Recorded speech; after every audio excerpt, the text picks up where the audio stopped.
2005 BEW Jetta TDI P2564 turbocharger, boost control, position sensor, signal too low.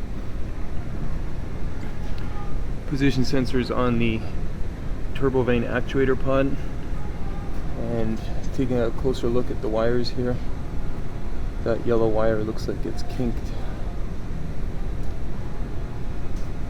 And zoom in here. Maybe somebody tried to probe it one time.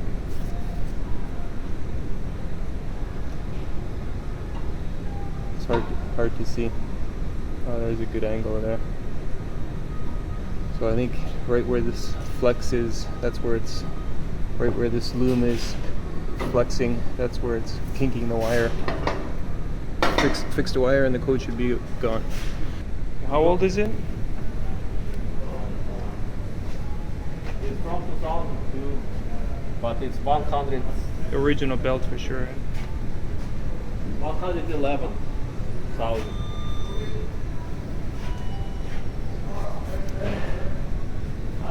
Cracks aren't coming through because of the flash.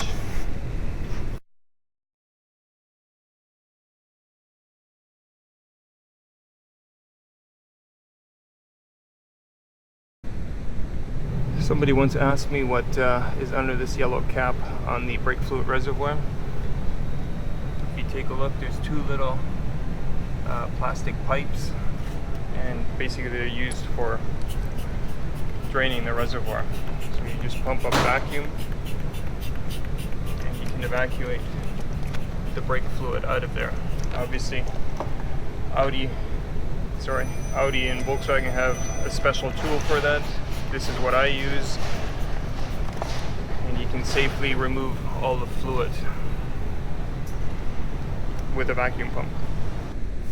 2007 Audi A4 2-liter turbo. This is the driver's side intercooler that's draining. This is the passenger side cooler that's draining.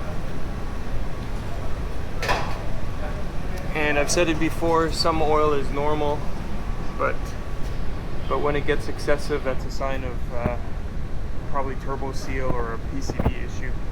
So we'll see how much oil comes out on this one. This is already more than I wanted to see. But this is a low mileage car as well.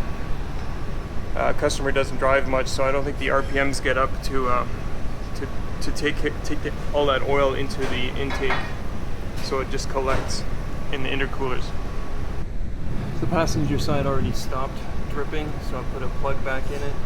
It's just a little screw. Driver's side is still running a bit. This is what I collected from the passenger side. Later I'm going to put it all into a small container so we can see how much oil got collected.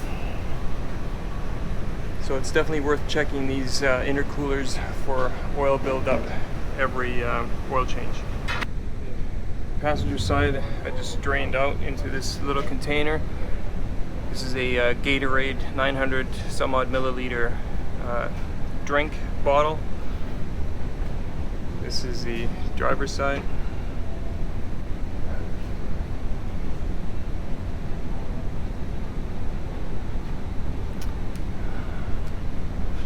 That's well over a half a liter of oil that's stuck in the intercoolers. He obviously doesn't drive hard, otherwise that oil would have been pushed past the or up into the intake past the throttle if he drove it more aggressively. So that's pretty much it. We're going to tell him to keep an eye on it. If it continues like this, we're going to have to investigate further. It may be more than a PCV issue. Check those intercoolers. It's well worth it. If this all gets pushed into the intake, you've got hydraulic issues. The motor can hydraulic bend some valves. Not pretty. I should also say that I'm not here to tell you what the problem is with this vehicle with the 2-liter turbo here. Like I said, it's low mileage vehicle. I think it's more of a driving habit than anything else. I don't think it's the turbo itself. So I'm not here to tell you what the problem is, because at this point I don't know. Customer never gave us any, or probably won't give us any go ahead on investigating, etc. So all I'm doing is letting you guys know that, you know, checking your intercoolers is a good thing to do. So as with anything else, you know, I don't know everything. How can I know for sure what's going on without looking at it? And same when you ask questions, you know, my car is doing this and it's doing that. I can only guess as to what's going on. And then either you have to spend the time looking or you're a mechanic. So anyways, that's it. On a Mark IV A4 Golf and Jettas, if you have a stuck window regulator due to the cables binding, and you can't raise the window so that you can take the panel off or get at the mounting clamps, what you do is you drill out the rivets. There's 4 of them. The rivets for the guide rails. Then you can move the panel and you can cut the cables. Got one more to cut here. So you can get to it. And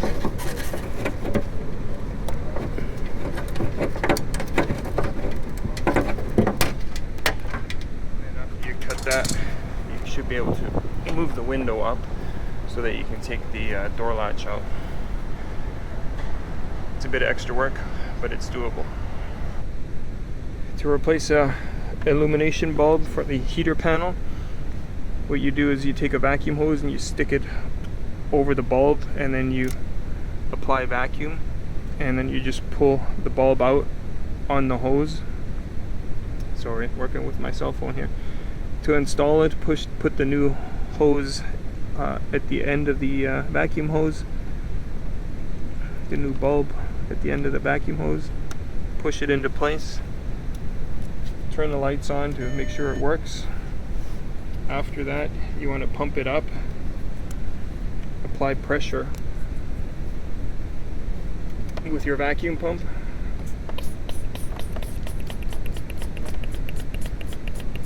and then twist it off, and then reinsert the knob. That's it. Here's a simple do-it-yourself mistake. New ignition wires. Pull it out. It's got the connector here and the pin in the middle, so that's good. And when you push it in, you can feel it clicking. You can hear it clicking. I don't hear anything. There is the pin. There's the wire. So it just needs to be pulled out. The cable just needs to be pulled out again so that it can be pushed into place. I gotta put my phone down for a second. You just grab it with needle nose pliers, you pull the boot back, pull the cable out, and then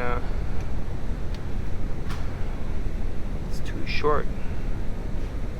Maybe that's what his problem is all along here. It's not long enough, so I'm gonna have to reroute it. Okay, but that anyways, that's the misfire complaint that he was talking about. But if I run the wires differently, replace a longer cable, I saw a longer one over here, put this long one over on this side, and should be good as gold. Should be good as gold, or should be good again. Thanks for watching. 97 Eurovan with lack of heat, or at least I noticed. The customer didn't say anything. And just like all the others, you turn the heater on, you get foam coming out, and here you can see a lot of foam. So that would explain why the lack of heat is occurring. And unfortunately, you got to take the dash out to get at the heater box or the heater assembly. Air conditioning doesn't have to be touched. Things need to be loosened up, but you can separate the heater box from the air conditioning housing and then reline the foam doors. Another mouse nest. This time on top of the transmission, and we have no reverse. And there's probably some broken wires in here. Multifunction switch, impossible signal. broken wires. Rat's nest, squirrel nest, whatever.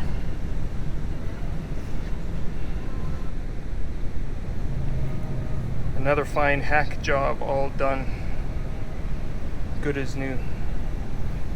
Hopefully the squirrel will not get to it again for quite a while. Or the rat.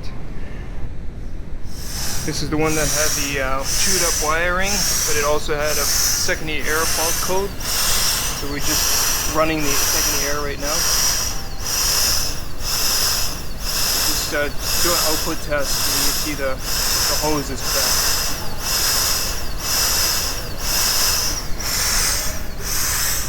It's alive, it's a heartbeat. A couple of common places for water leaks on the Mark IVs. First of all, put some water in the sunroof drain, and then make sure it comes out at the actual drain spout.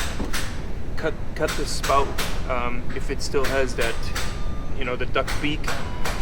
So this one seems to be flowing pretty good, but there's still water coming down, and it runs down along here, and then it contaminates, or it all fills up here. So if you remove the lower guard here, you can then look up in here, and you'll see this is the main junction box that goes out into the bay, engine bay. But if I get my fingers out of the way, you might see some water there. So it's running down from that junction block up here. I'll show you what it looks like under the hood. To get at the junction box, you have to remove all of this here. So just disconnect the wiper blade or wiper arm in this one, and then this plastic comes off. So I'll show you that in the next clip. Okay, plastic trim is out of the way. Then there's 3 bolts, one here, one here, one here, and then the wiper motor comes out. Now you have access to 10mm here and here. And then you can lift this cover off and dry it all, clean it up nicely, seal it. That's the fender drain here. The fender drain there. Make sure to clean out all of this area. And then once all this is nice and dry, put some sealant under there to seal it up.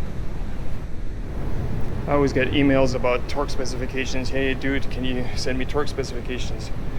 All you got to do is go to irwin.com and pay $35, and then you can download all the service manuals that you want. I've got Audi and Volkswagen, pretty much all the platforms. Within 24 hours, $35, you can download 8 gigabytes easily, and that's, you know, pretty much all the service manuals that you're gonna need. If you need vehicle-specific information, just type in your VIN number, and anything and everything that applies to your VIN comes up. But otherwise, once a year, what I do is I just put a weekend aside, and I just download and save the PDFs. Easy peasy. Damn, that's still looking good for 2011. 5 years old.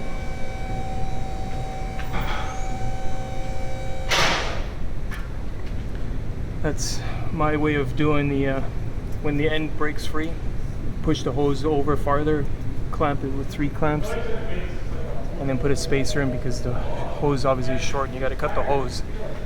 I have a clip showing this earlier in one of my Instagram posts. So yeah, it does work and it is safe to do. 91 but Westphalia is just in for an oil change and tire rotation.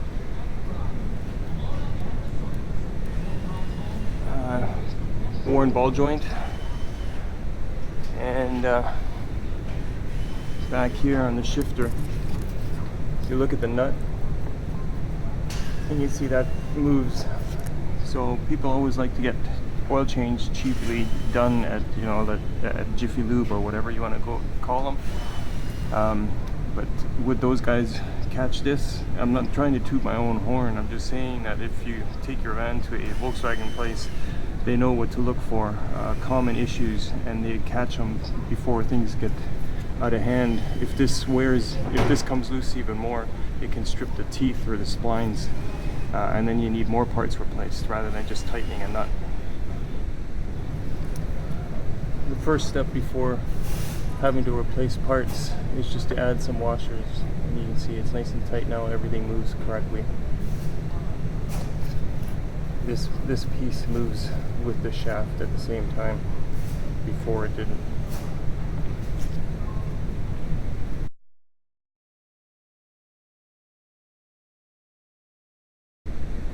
And the reason for the coil spring binding sound when you're parking the car is because the upper strut mount can't rotate, and it can't rotate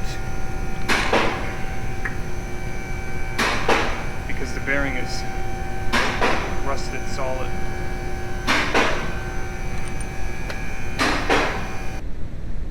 ...2003 Jetta, fuel pump is shot, waveform pattern is shit, and in order to start it you have to bang on the gas tank, but that's not the reason I'm making this video. I've never seen a fuel pump so tight in here. It looks like an original, but I think the filler has shrunk with age. I don't know, it's the first time that I've ever seen this. This thing is completely wedged in. I had to use a screwdriver so that the pump would pop up past the lip here. I'm gonna need 2 hands to pull this sucker out. Completely stuck in here. It's crazy, never seen that before. Fucking angry. This cat jumped on him. Wolf spider.